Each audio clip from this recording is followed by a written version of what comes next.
In this video, I will show you how to turn on end-to-end encrypted backup on WhatsApp.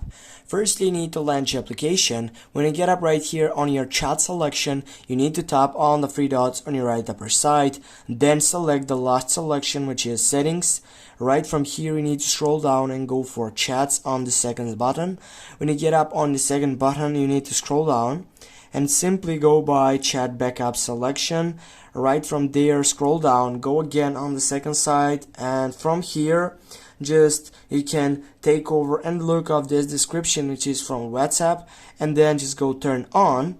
And yeah, right now you need to create a password or to use that encrypted key instead. I will go and create a password, and from now you need to go create on that selection, and right here when you take off enabling that side selection, you'll need to take some time to get to the full appointment of that side. And now we are done.